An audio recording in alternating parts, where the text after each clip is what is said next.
Tout dans votre vie pourrait ressembler à des eaux mortes et desséchées. Mais si vous commencez à prophétiser la parole de Dieu sur ces eaux, il y aura de la puissance dans votre bouche.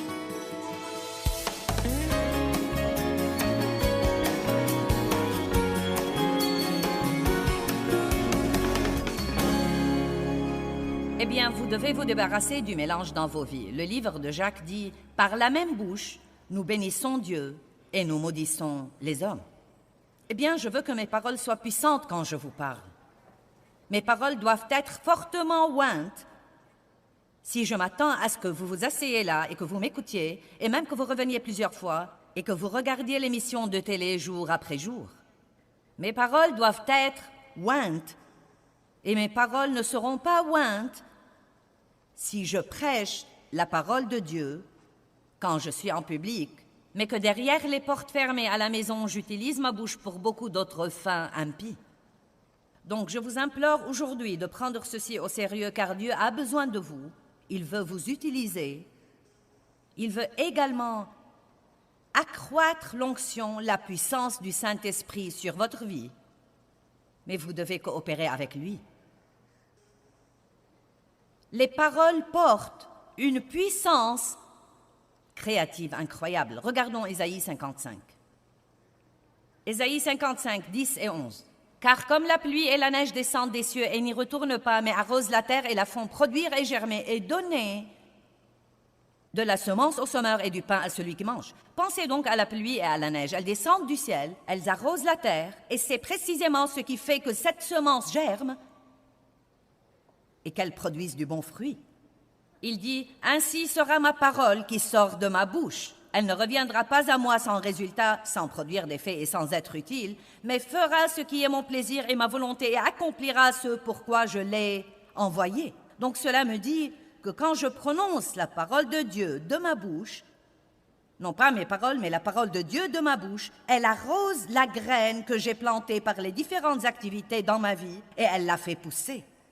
Par exemple, si vous allez payer la dîme et donner avec diligence, faites attention à la façon dont vous parlez de vos finances. Si vous avez planté une graine dans la terre du royaume de Dieu, alors ne la tuez pas en disant des choses négatives sur votre futur financier. Je ne m'acquitterai jamais de mes dettes, je n'ai jamais assez d'argent, je ne peux rien me permettre. Non, dites, je paye la dîme et je donne, et Dieu s'occupe de mes besoins. Je suis la tête et non la queue, en haut et jamais en bas, je prête à beaucoup de nations et je ne m'emprunte jamais.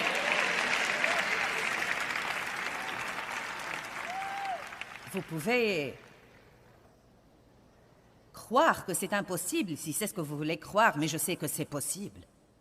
J'ai ici une liste de confessions que j'ai faites en 1977 avant d'avoir jamais entendu quelqu'un prêcher ceci. J'étais une personne très négative et Dieu m'a dit d'arrêter d'être négative. Et 6 mois plus tard, j'ai dit, j'ai arrêté d'être négative, mais rien n'a changé. Et il m'a dit, tu n'as pas encore commencé à dire des choses positives. Il ne suffit pas de se taire, vous devez dire ce qu'il faut. Amen. Donc, personne ne m'a jamais enseigné ceci.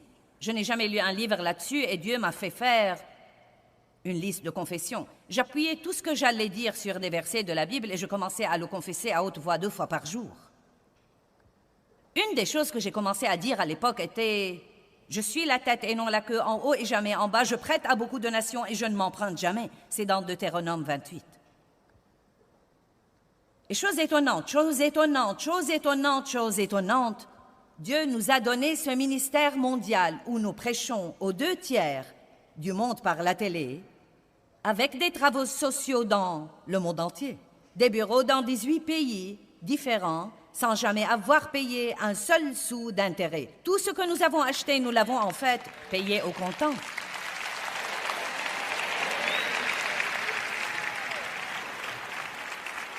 Maintenant, certains pourraient penser, eh bien, ce doit être agréable pour toi. Eh bien, vous n'étiez pas là quand je marchais toute seule dans ma maison, quand je n'avais pas encore d'argent et que j'achetais des vêtements usagés à mes enfants, et quand je n'avais jamais l'occasion de prêcher. J'étais juste une femme brisée, embrouillée, dont on avait abusé Et je croyais Dieu et je me fiais à lui pour apporter la guérison dans ma vie. Et je sentais que j'avais un appel sur ma vie pour enseigner et faisais une petite étude de Bible à 25 personnes. Vous n'étiez pas là quand je traînais dans ma maison et que je disais « Je suis la tête et non la queue, en haut et jamais en bas. Je prête à beaucoup de donations et je ne m'en prends jamais. »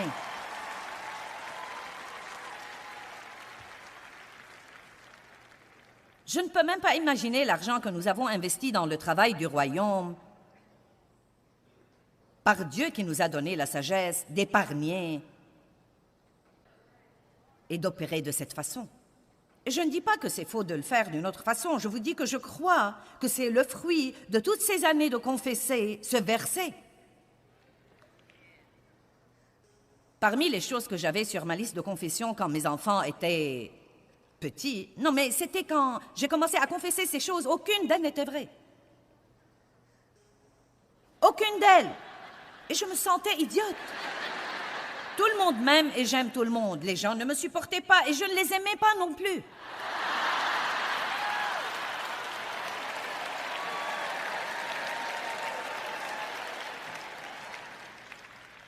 Voilà, celle-ci était bonne. Mon fils David, qui est mon aîné, a une douce personnalité et il n'est pas rebelle. Je me suis réjouie quand ce garçon a quitté la maison à 18 ans. Eh bien, maintenant, c'est lui qui est en Afrique en ce moment pour établir nos travaux sociaux de proximité. Il dirige le programme mondial des missions. Vous devez faire attention à ce que vous dites à propos de vos enfants. « Oh, tu n'arriveras jamais à rien, tu ne sais rien faire comme il faut. Arrêtez ça, arrêtez ça, arrêtez ça, arrêtez ça. » Ne regardez jamais un de vos enfants pour lui dire « Tu es un mauvais garçon. » Dites plutôt « Ce que tu as fait était mauvais, mais tu es bon. » Tu es vraiment bon, tu es plein de bonnes choses. Dites à vos enfants, vous pouvez tout faire par Christ qui vous fortifie. Apprenez-leur qu'ils ne devraient pas se comparer aux autres, quoi qu'il arrive, qu'ils ne sont pas comme tout le monde et qu'ils ont des capacités de Dieu. Apprenez-leur des choses que vos parents ne savaient peut-être pas vous enseigner. Ma fille Laura était ici hier soir. Ma fille Laura opère dans la sainte sagesse et la discipline et elle est pleine d'énergie. Elle était la fille la plus paresseuse, la plus débraillée. Non, mais je me querellais tout le temps avec elle à cause du désordre qu'elle mettait un peu partout à la maison. Maintenant, elle aide à s'occuper de moi. Commencez à dire de bonnes choses à propos de vos enfants, même quand ceci ne s'est pas encore matérialisé. Vous pouvez appeler les choses qui n'existent pas comme si elles existaient. Nous servons un Dieu qui parle des choses qui n'existent pas comme si elles existaient. Arrêtez d'appeler tout ce qui est comme s'il allait toujours rester comme ça et probablement empirer. Ça ne va jamais changer, tu ne vas jamais changer, je n'aurai jamais d'argent. J'essaye de le faire, sœur. J'espère que vous puissiez voir ce que je vois dans mon esprit pour vous. Mais c'est quelque chose et vous devez faire systématiquement. Vous devez le faire encore et encore et encore et encore et encore. Dave et moi faisons toujours ça. Dave a un livre qui est toute une liste de confessions qu'il confesse tous les jours sur lui, sur notre famille, sur notre ministère, sur les partenaires de notre ministère. Nous confessons de bonnes choses sur vous pendant que nous vous apprenons à faire ça vous-même. Croyez-moi, celle-là est vraiment spéciale pour moi, car je voulais tellement que quelqu'un vienne me demander de prêcher quelque part.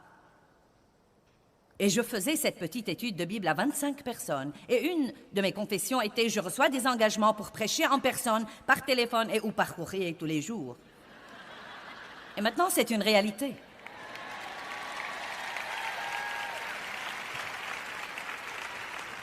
Et celle-là était vraiment bonne. Je suis une femme obéissante et sans aucune rébellion. Dave était vraiment content quand j'ai commencé à confesser ça. Oh mince alors, j'avais une bouche qui ne renonce jamais. Aucun homme n'allait me dire que faire, pas question, pas moyen. Ensuite, j'ai vu dans la Bible ce verset de « Femmes, soyez soumises à vos maris ».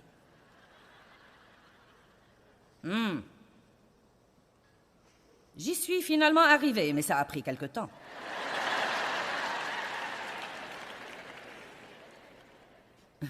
Une de mes confessions était « Je suis enseignante de la parole de Dieu ». Ça alors,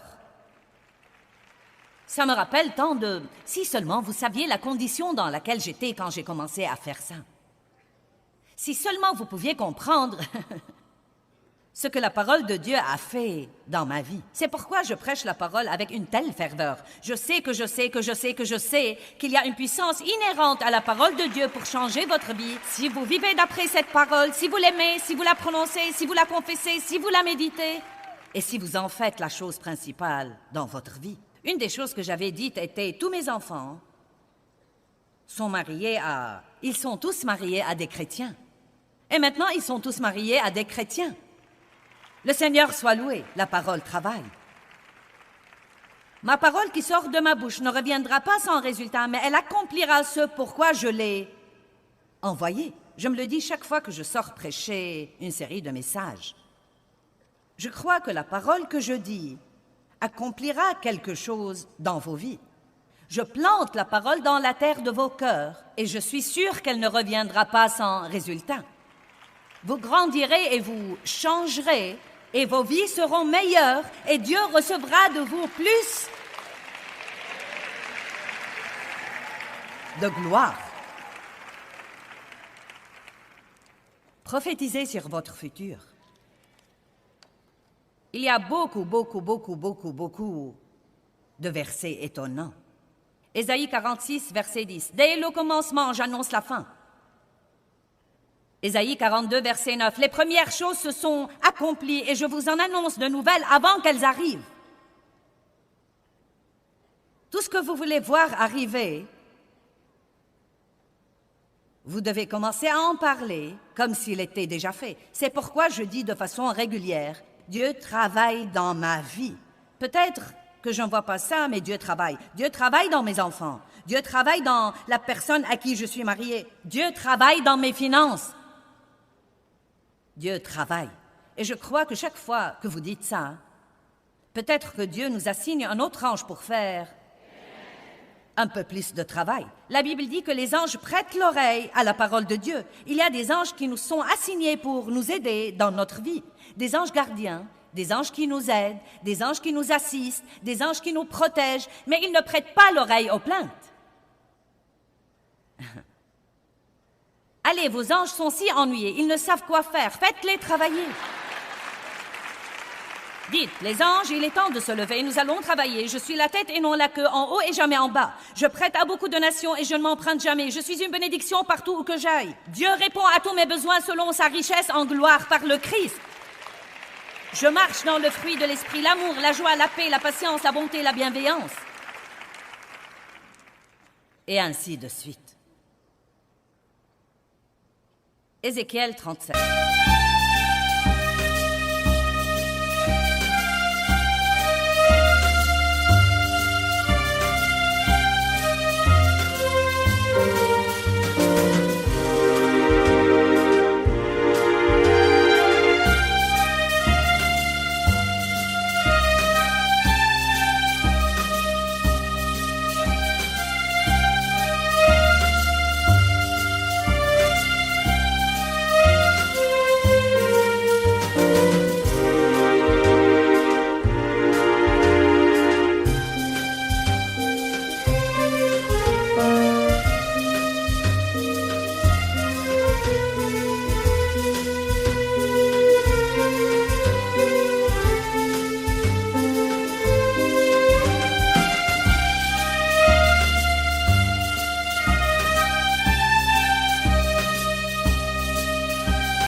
Il y a un petit feu qui s'allume dans vos entrailles en ce moment, je le sais.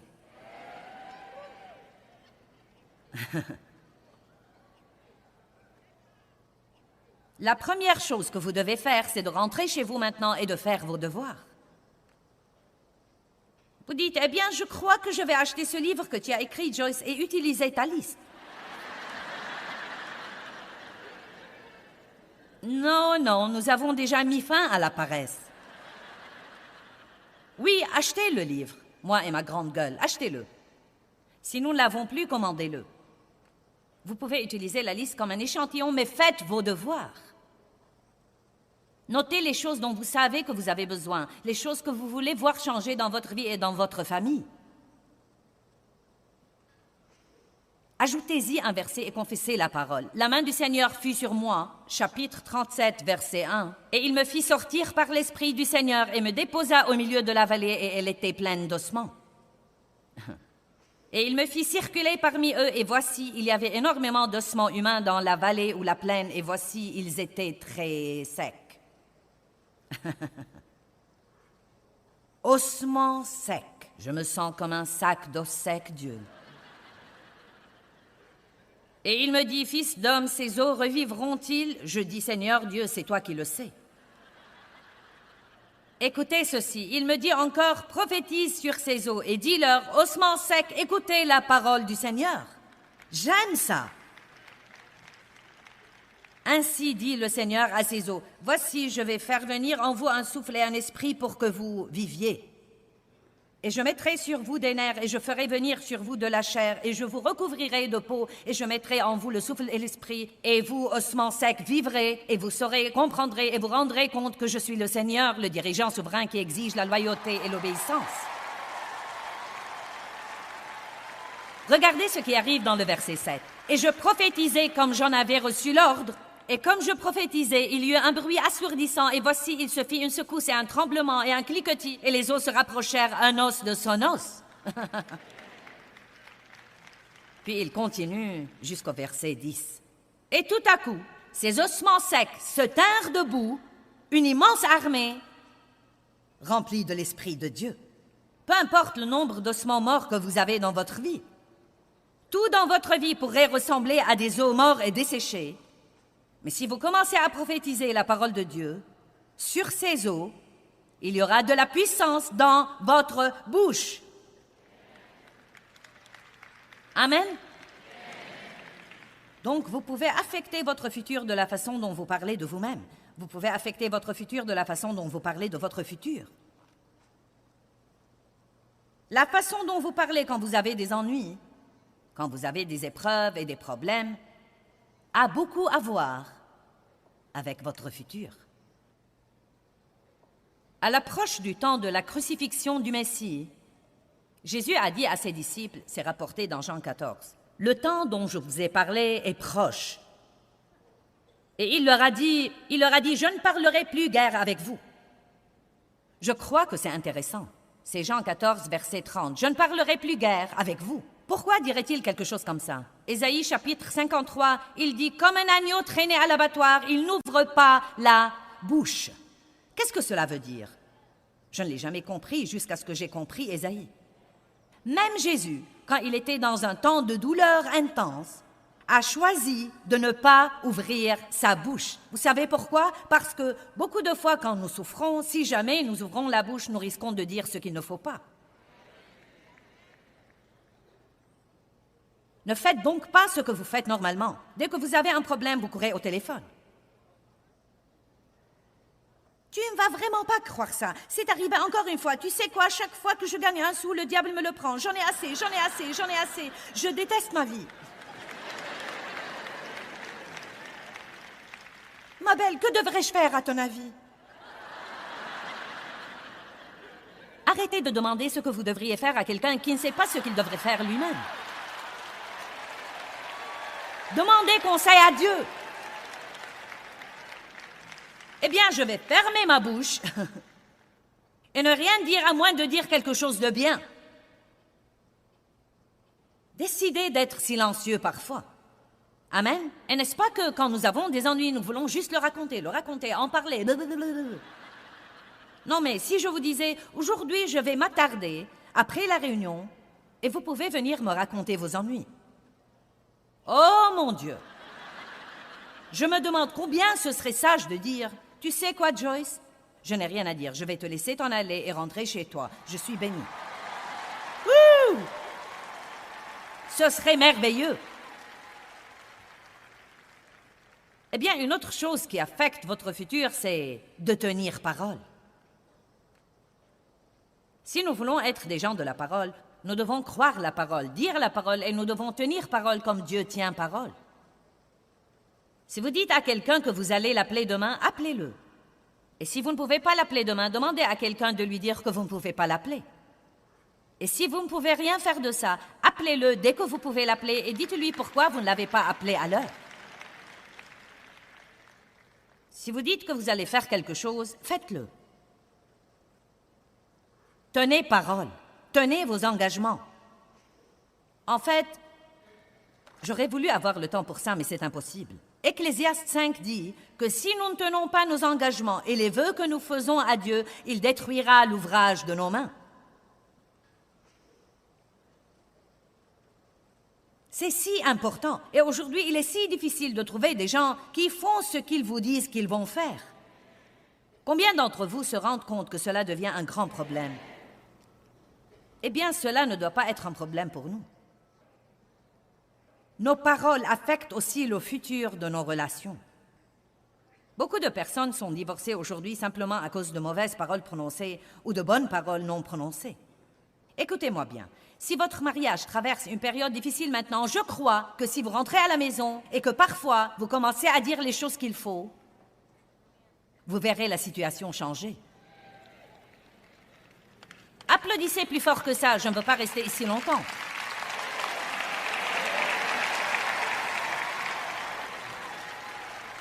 Eh bien, Dieu soit béni, il ne me dit jamais rien de bien, je ne lui dis rien de bien.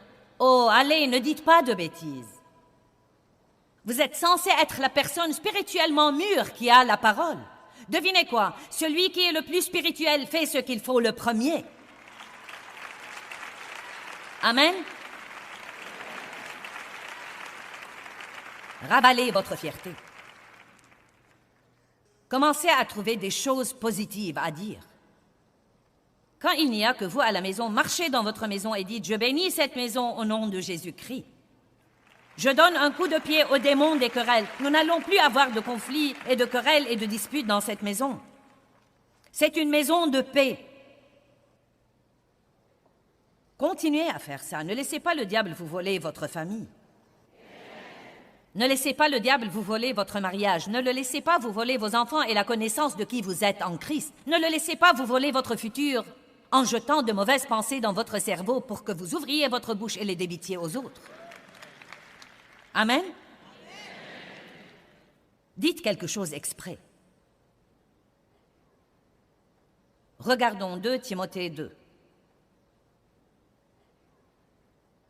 2 Timothée chapitre 2, verset 23.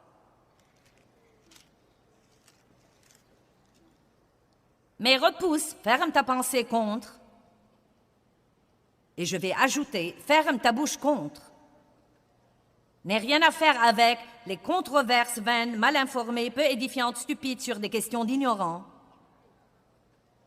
car tu sais qu'elles font naître des conflits et engendrent des querelles. Ça me surprend de repenser aux choses à propos desquelles nous nous disputions, Dave et moi.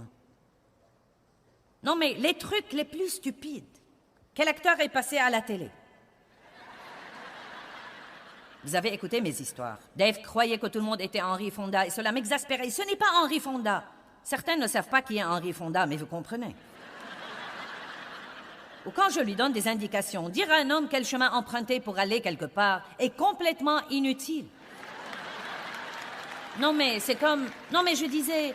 Eh bien, où vas-tu? Nous sommes censés aller à la quincaillerie. Je vais à la quincaillerie. Non, tu n'y vas pas. Comment tu t'attends à y arriver par là? Allez, mesdames, apprenez ça. J'ai finalement arrêté ça et je suis toujours mariée. Je suis mariée depuis 45 ans. Amen. Et vous savez quoi? Je ne peux même pas me rappeler la dernière fois où je me suis querellée avec Dave. Et si vous saviez d'où je suis venue, vous vous lèveriez et vous crierez « C'est un miracle !»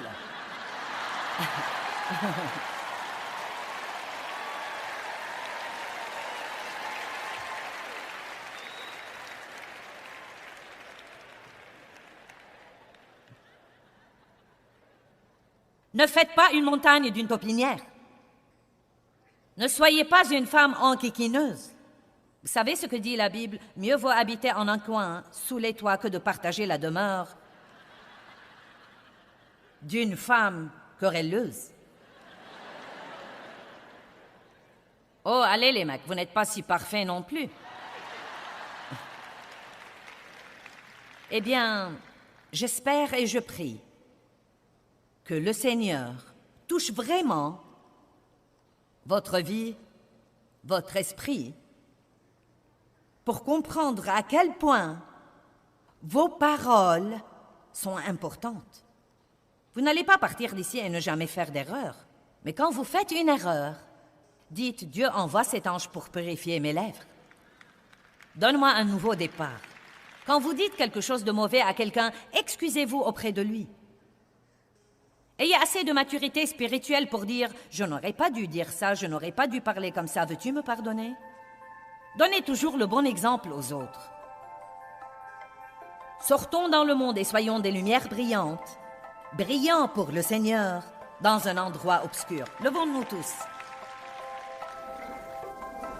Eh bien, Dieu nous dit dans Jérémie chapitre 29, verset 11, « Je connais les projets que j'ai pour vous. » Mais est-ce que vous connaissez les plans qu'il a pour vous? Est-ce que vous croyez que Dieu a de bons plans pour vous?